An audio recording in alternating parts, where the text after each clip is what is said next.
السلام علیکم دوستو.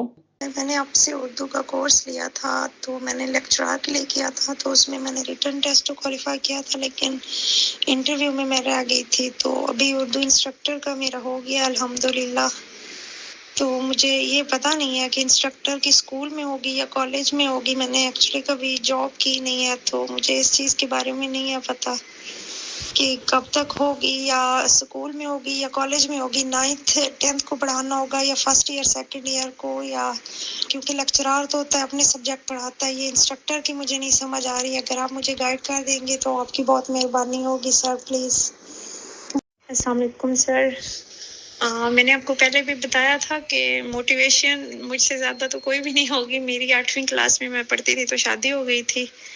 اس کے بعد جو ہے وہ 9th سے میں نے پڑھنا شروع کیا، اور وہ ایم اے تک میں نے بالکل کسی سے بھی نہیں پڑھا، خود ہی پرائیویٹ پڑھا ہے.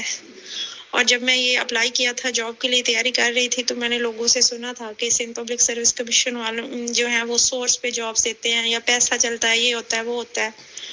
تو میں نے اپنے ابو سے یہ بات کی تھی، تو میرے ابو نے کہا تھا کہ جاب کیسے ہونی ہے، دینی ہے یا نہیں دینی، یہ آپ کا کام ہے. تو میں نے کہا نہیں. تو انہوں نے کہا آپ کا کیا کام ہے؟ میں نے کہا پڑھنے والا. تو انہوں نے کہا آپ اپنا 100% دو. میں نے زندگی میں یہ میرا جو ہے ایکسپیرینس ہے کہ کسی بھی محنت کرنے والے کو ناکام نامراد میں نے نہیں دیکھا. جاب ہونی ہے یا نہیں ہونی یہ تمہارا کام نہیں ہے، یہ جن کا کام ہے وہ خود کر لیں گے. اپنا کام ایمانداری سے کرو. اور الحمدللہ رزلٹ دیکھ کے تو مجھے اتنی خوشی ہوئی، اور میرے ابو کی بات بھی سچ ثابت ہو گئی. آپ بنائیے ویڈیو، اچھی بات ہے. کسی کو اگر موٹیویشن ملے تو